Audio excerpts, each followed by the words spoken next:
Return of the Mount Hua Sect, Chapter 192. Such a big figure has suddenly appeared. Lord! Even Baekchun, who didn't lose his composure normally, instantly went red with shock. The Sichuan Tang family. How many in the world wouldn't be flustered at the formidable name being called in front of them? Wow! Such a big figure has suddenly appeared! Well, there was Chongmyung. That bastard probably doesn't even know what it means to be shocked or confused. Lord Tang! Yunjong also couldn't hide how shocked he was. This isn't like adults just getting involved in children's fights. The Lord of the Tang family is here personally. Baekchun bit his lip. He thought that the Tang family would intervene, but he never even imagined a situation where the head of the Tang family would take the initiative to do it. It wasn't just Baekchun. Everyone there couldn't understand why and how the situation came about. And at that moment, Jo Pyong, who had sat on the floor, came to his senses and got up as he shouted, "You mean the head of the Tang family is directly here?" "Yes." "Where is he?" "He's at the front door waiting for you." Jo Pyong gulped. Waiting outside until the head of the house opened the door. It meant that he was still being polite to them. If he had come to see blood spill, the man wouldn't have cared about all those things and would have just barged in. At least, that was what Jo Pyong was thinking.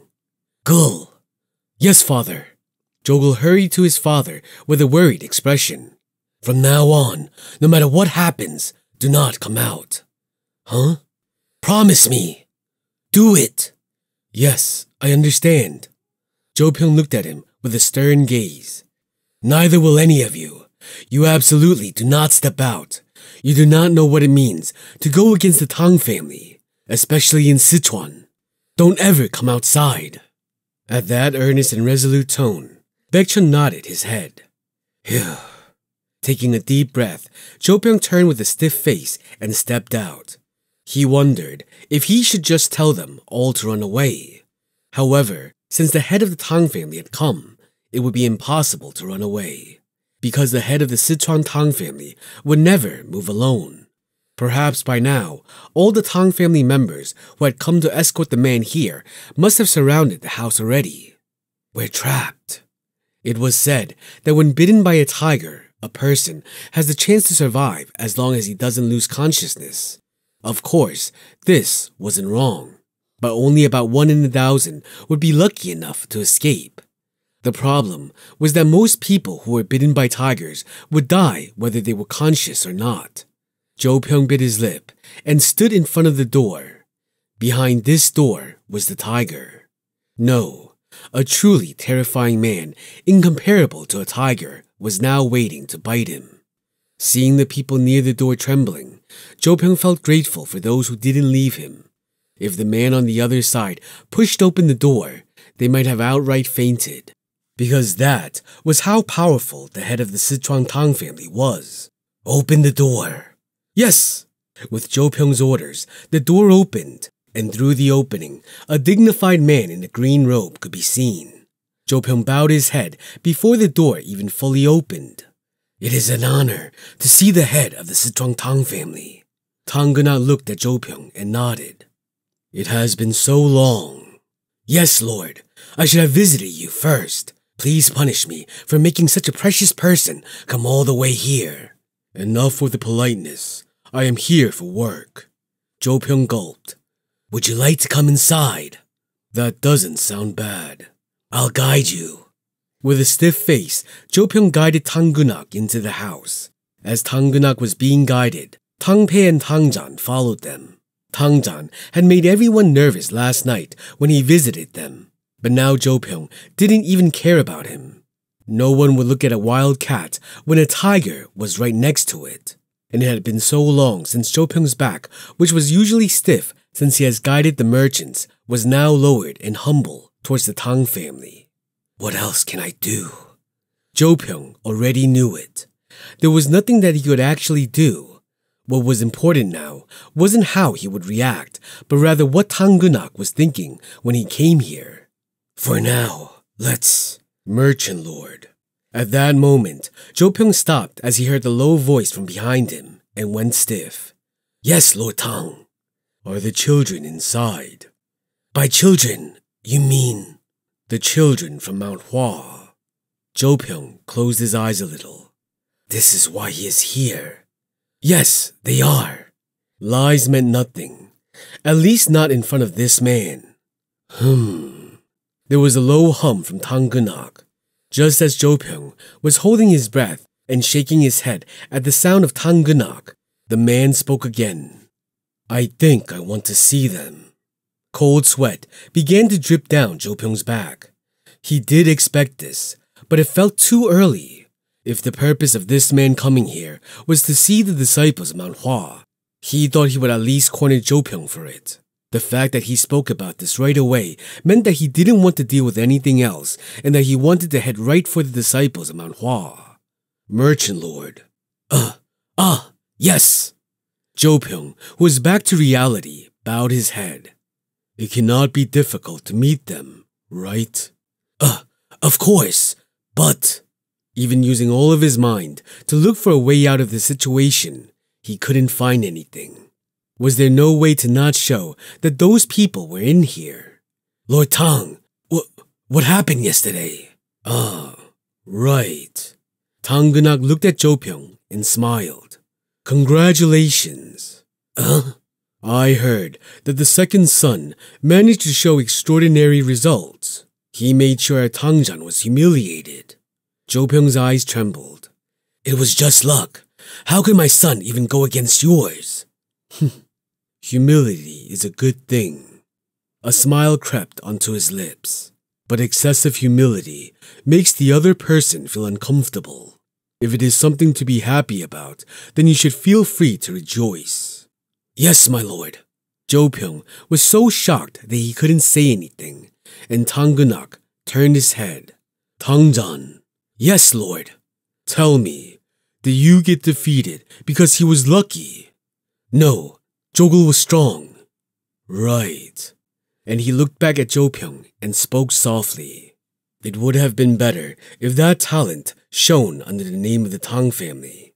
But I am glad that he found a place where he could show off and use his talent. Thank you. But a low voice. The voice had a much different weight compared to his earlier tone. Jo Pyong bowed his head as if something was pushing it down.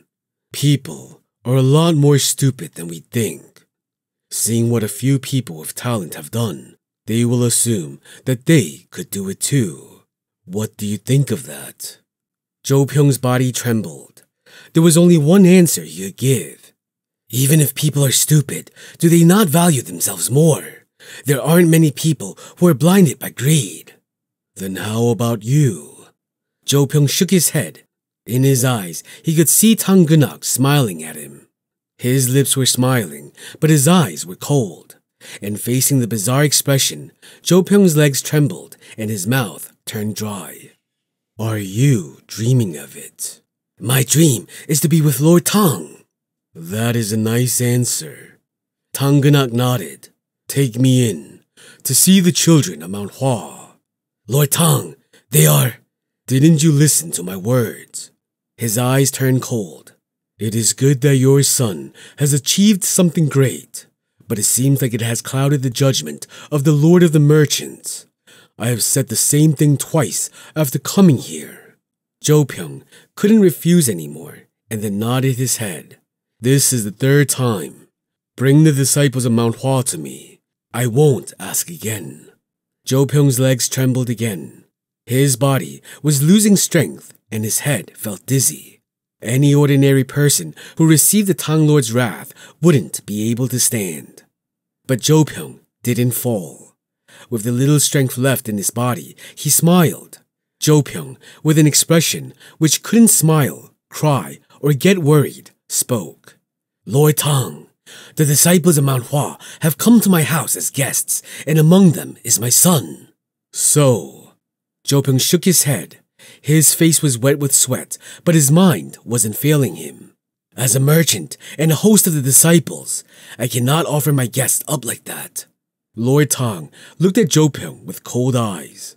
Even if your merchant chamber is destroyed, where in the world would a father be afraid of such things for his son? You don't seem to understand what destroying means. If I use my hands, not a single rat from this place can survive. You do know that.